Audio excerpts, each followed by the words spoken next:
Cool, it worked. Hey guys, it's me again. I want to deliver a quick session on EwA and how you can do it, why you should do it, and how you can do it in the LC. Cool, so let's go ahead and get started. So, EwA and your LC. This is something that's really near and dear to my heart. But let's start with the really basic definition of EwA.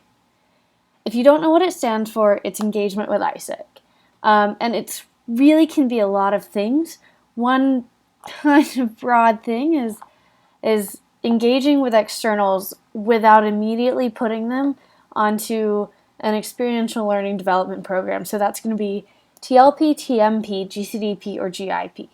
So this is really if you've been to a Y2B, if you've done a lot of things, but we'll go into that later. First, I want to touch on why. And the why is always super important in ISAC, so we're going to cover this for a few minutes. Hopefully everybody recognizes this. This is ISAC 2015. It's kind of the three statements that define where ISAC as an organization on a global scale is going right now. In particular, hopefully you guys recognize this. It says our growing physical and virtual reach makes us the most credible and diverse global youth voice. And this is a screenshot straight out of the guide that I released several weeks ago on how to EwA, right? So hopefully everybody has at least seen this. In addition, this is ISAC UK 2015. And this is kind of hopefully something everybody's seen. And it's, again, the direction that ISAC UK is going to reach our midterm ambition in 2015.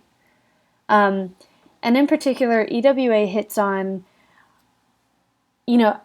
accessible and empowering opportunities, making us the first choice for leadership development at educational institutions.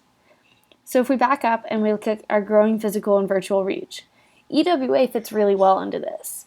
By growing our reach, we have to engage more people in some way or another. We have to show them that ISAC is worth it. We have to add value to their lives. We have to share our values with them.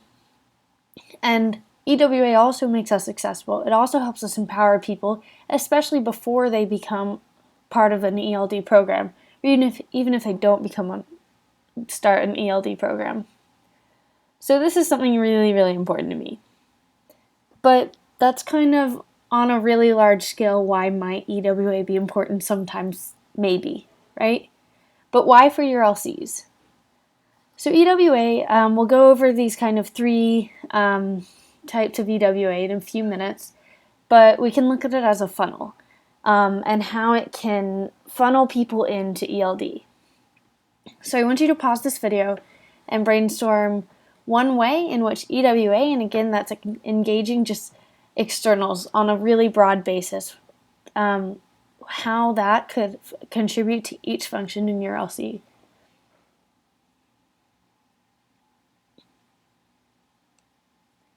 Cool, so hopefully you guys paused it and did that. If not, I really encourage you to do it later. But these are some of the things that I think. For TM and OGX, I believe that EwA contributes to an LC by giving students a chance to interact with ISAC and know more about ISAC before it even comes around to recruitment. So when recruitment rolls around, these people who already know about ISAC, already value ISAC, and already understand ISAC end up applying, and we create kind of a pipeline for those recruitments. In COM and ER, EwA can heighten brand awareness, and it can give us more opportunities to showcase ISAC's values, and even ER people, it can really help creating opportunities to partner with externals, even non-TN takers, and create a relationship with them that can eventually develop into TN takers or sponsorships, a lot of different things. It can be extremely valuable. In ICX, EwA can do a lot of things. There's a certain type of EwA that can be put on for professionals, and it can create warm leads. Even if it's an event or anything that is there for students, you can invite professionals to speak or even to just network with the students to create warm leads and to create these people, again, who value ISAC and almost turn it into another pipeline. In finance people might be saying, I don't know about this. We don't have it in the budget. True, sometimes EWA can be costly, but it doesn't have to be. This can be a really good opportunity to practice seeking sponsorship and even to create long-term partnerships that maybe, in my LC, for example, we held a Y2B. So this year I'm hoping to get the same sponsors, but have them sign on to a contract that they'll sponsor 3 or 4 years running. Or even they sponsor the LC as a whole, and we guarantee that 50% of their sponsorship will go to funding a certain event or a certain EWA, and then 50% will go into general LC funds. Different things like that. Also, if your LC has a big enough brand on campus and if enough people know about ISEC in your community, you may even be able to charge admission. So those were kind of quick explanations of how EWA can aid in each function. But we're going to get into a little bit more technical stuff. So there are 3 kinds of EWA. Marketing and public relations are things that LCs do on a general basis, and it's not really my focus. My focus is micro experiences. So this is going to be like a Y2B, or my LC had a Parents' Day. There's a lot of different things it can be. So given that these micro experiences are more kind of events to teach people and to give people some sort of value, I'd like you to pause this video again, brainstorm how micro experiences can contribute to your LC in particular, and what your LC needs that could be accomplished through EWA and micro experiences.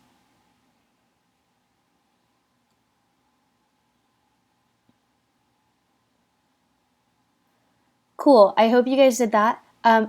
I would really encourage you, if you don't already know the ISEC values, first off, memorize them, live by them. There's something that, my pet peeve is when an ISECer doesn't know the ISEC values. Sorry, but it definitely is my pet peeve. Anyway, make sure that any EWA you do, whether it be micro experience or anything else, is kept in line with the ISEC values. We never want to be spreading any message that isn't in line with these. And that's my opinion, but these are something incredibly important to me. So I encourage you to keep these in mind when you're planning an EWA. Anyway, so just presenting some ideas. Everybody hopefully has heard of a Y2B. I know ISEC UK did a Y2T last June, and it was a youth technology, but it was the same concept. Another one would be an alumni breakfast. So this would be inviting alumni to gather, to mingle, to have fun on their way to work in the morning. So you guys would have to get up early, and I know it's hard, but it might be worth it in terms of developing a relationship with them and then eventually turning those into sponsorships or TN takers or a lot of different things. So an alumni breakfast can be really helpful. Also, a helpful hint is you can invite your board of advisors to this if you have one, and they'll be really impressed by you, and they might even want to get more involved. A global village is another thing. If you haven't heard of it, it's a quick, kind of like one evening event where you expose students at your university to a lot of different cultures, encourage them to go on exchange. You could have a guest lecture. I know a few LCs usually do this pretty well across the UK, so good job to you guys that already do this. This could be a really simple way to engage both your members and externals. A youth leadership forum. This is something like you could have a panel of local leaders, maybe from your local government, maybe a business leader, maybe from a lot of different areas, and invite students to ask them questions and have a discussion about leadership. And then afterwards, you can network with them for an hour or two, and it can be really cool. All of these ideas are in the How to EWA package I sent out several weeks ago, like I was mentioning before. So there are brief descriptions of them. But the point is there are several ideas that are left to be found. and left to be brainstormed. And it's really important that we think out of the box with EWA because it's already pretty out of the box for Isaac. It's not even exchange. Why would we do something that's not exchange? Well, this grows exchange, like I was saying before. So there are 5 red boxes, and I have a task for you. Again, pause this video, and I want you to brainstorm as many ideas as you can for what your LC can do in EWA. And I really encourage you to get at least 5 and be able to at least fill these boxes if you had to. But go for as many as you can. Think as big as you can. And get excited about your ideas. So go ahead and do that.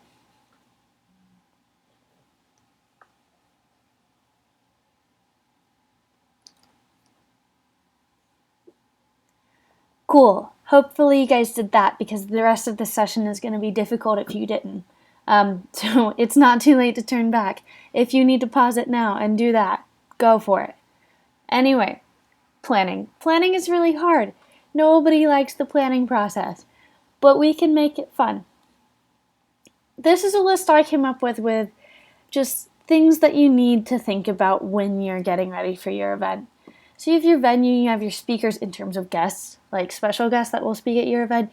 You have your budget, projectors, speakers as in the electronics, general electronics, PowerPoints. Do you need an OC or no CP? Are you going to charge admission? What's your value proposition for the people who are coming? What are your partnerships going to be and how are you going to secure partnerships? Sponsorships, the same thing. Are you going to provide food or coffee for your attendees? This is a really short list. Like crazy short compared to what it needs to be. I just wanted to give you a few ideas of what you need to be thinking about for EWA and for planning this process. So another task. I'm sure you're not surprised that you have another task by this point. I want you to pause this video again and choose one of the ideas you brainstormed before. And then I want you to make a checklist of everything that needs to be done in the lead up to the event. So if you go back to this checklist, how are you going to ensure that each of it gets done, everything gets done, you consider everything you need, both on this checklist and beyond it, and write that down. Figure out a rough plan.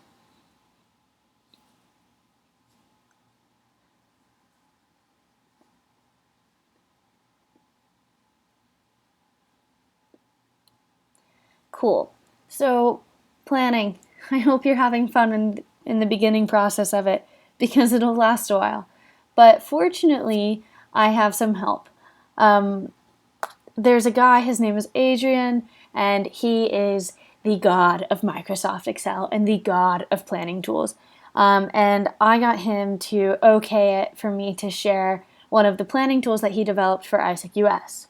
So I'm going to load that now, and hopefully I'll be able to put this in a link with the YouTube video that I created of this. I don't really know how I'm going to get it to you, but I'm going to get it to you so that when you guys watch this video, hopefully you'll be able to go through the process with me on these planning tools. It can be a little confusing. So, perfect. I think you guys can see this. I'm just going to go to the bottom tab on this planning tool and press Project because that's usually the most helpful in terms of an EWA event. So Adrian, being the god he is, he put in a project as a sample for us. So I'm going to walk you guys through that, and then I'll create a kind of event for maybe a Y2B. So for him, he put OGX recruitment for his project. Well, he put OGX, but he meant OGX recruitment. The KPI result that he wants to be achieved, if you look up here, where my mouse is, hopefully you guys can see that. This is where he put it, and he wants to raise 100 EPs at the end of his recruitment. His responsible supervisor for the project, or general responsible for the whole thing, kind of the boss, is Steve. And then the stakeholder in the whole project are university students. They're the people we're really targeting. They're the people who we want to be stakeholders of ISEC in general. They're the important people in OGX recruitment. So, Adrian, oh no, it's not scrolling. Okay guys, we can do this. How do we make it scroll? How do we make it scroll without messing up my record screen thing?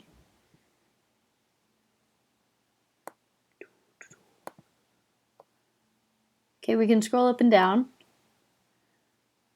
I'll get creative, don't worry. Okay, so Adrian went ahead and put in action steps.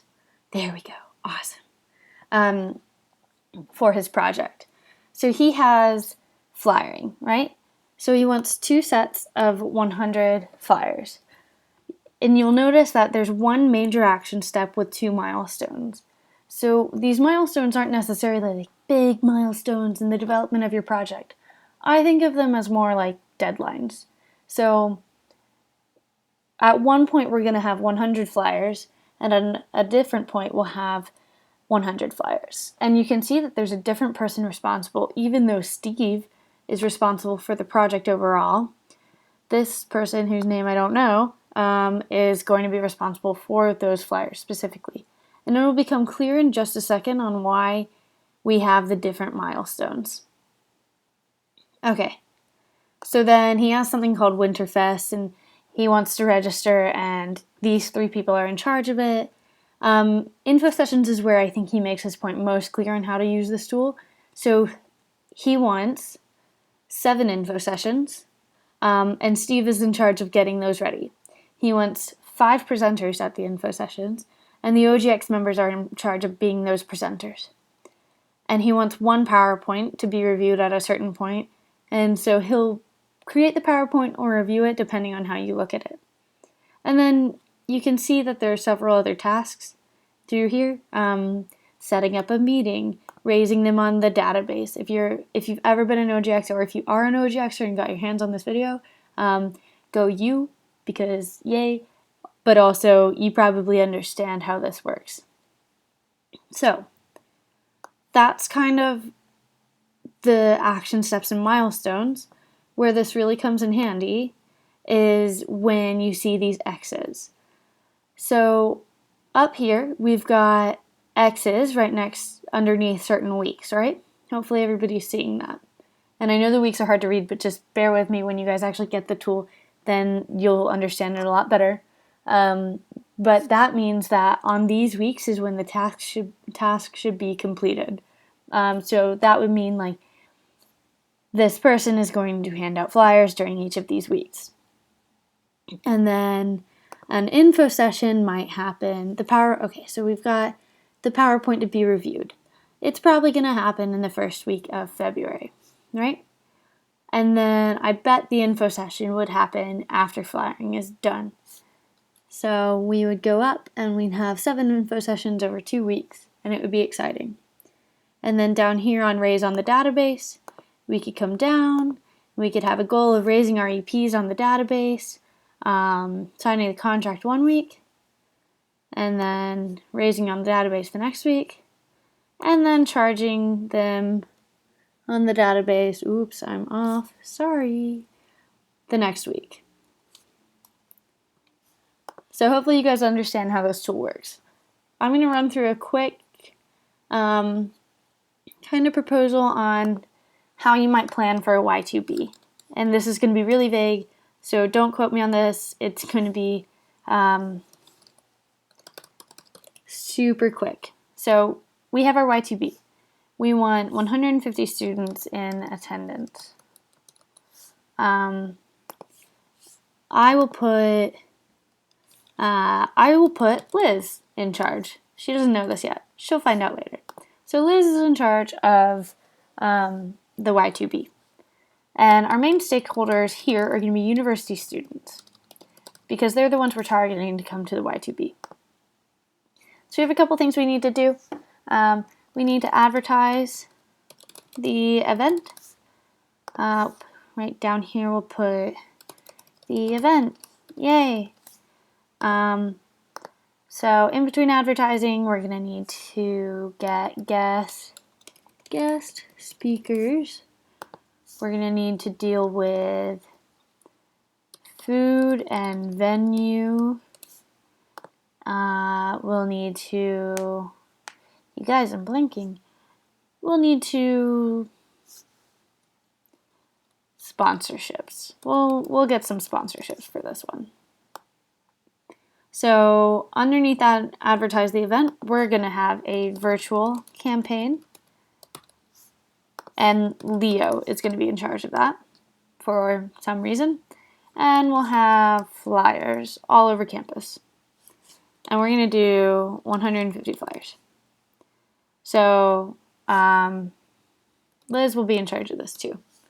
So if we're thinking about having our event, if we scroll down here, let's pretend we're going to have our event in the last week of April. May not be realistic at this point, but for now we'll just say that we will. Which means we should probably start really heavily advertising it in March-ish. Because if students hear about things for too long, they'll probably forget. Oh, this is probably too long. I forgot I put it in the last week of April. So the beauty of this tool is that you can change it over and over again. That's not an X, it's a Z. Anyway, you guys get the point with the flyering, or the advertising the event. So then you need to start thinking about guest speakers. So maybe you have two themes of your event. You're going to have social responsibility, and you're going to have business skills. And you might have, let's say you might have 2 speakers under social responsibility, and then under business skills you want 3 speakers. Because the Y2Bs are day-long events, so we can have a lot of speakers. So Ruben is going to be in charge of your social responsibility skills, or speakers, and he needs to have those secured by the 3rd week of February. And then Anna, they do not know I'm using their names. It'll be fine. She also needs to have hers secured. So under food and venue, we've actually got food, and we'll have to supply lunch for our delegates.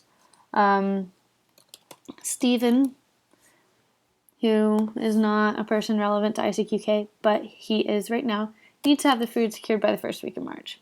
So hopefully by now you guys are getting this. I know I took forever explaining it, and you're probably like, wow, this video is going on forever. It's just because it's super important that you guys learn how to deal with this tool, and you use it if you need it, if it's helpful for your LC. But it definitely is something that I value now that I've seen it. I actually learned it last week when I was at WNC, and it's something that I really took away as something that could have helped me be more organized about projects I was running in my LC. So anyway, so that's the planning tool. Thank God for planning tools. And thank you to Adrian on the ISIC US NST for making that and making it awesome. So you have another task again. I'd like you to pause this video and choose one of your ideas and make a checklist of everything that needs to be done in the planning process. So yeah, cool. Okay, so your last task is, by the way, put this checklist on the planning tool if I've been able to get it to you. It would be super helpful. Your last task is email all of your plans to me. And that way I can, again, create output like you would receive after a conference and put it all together and make it super awesome. And then hopefully I'll be consolidating this output soon. We'll be able to GCP share. Hopefully we'll be able to have an actual call about it sometime with everybody who is planning to do stuff and wants to kind of consult with each other on how they can make it better. Awesome. So thank you guys for attending. Hope you guys found this useful. I would really appreciate your feedback. Yeah, any feedback you can offer me would be really, really amazing. I'm here for you guys and I'm here to support you guys. So just let me know and I'll be happy to help.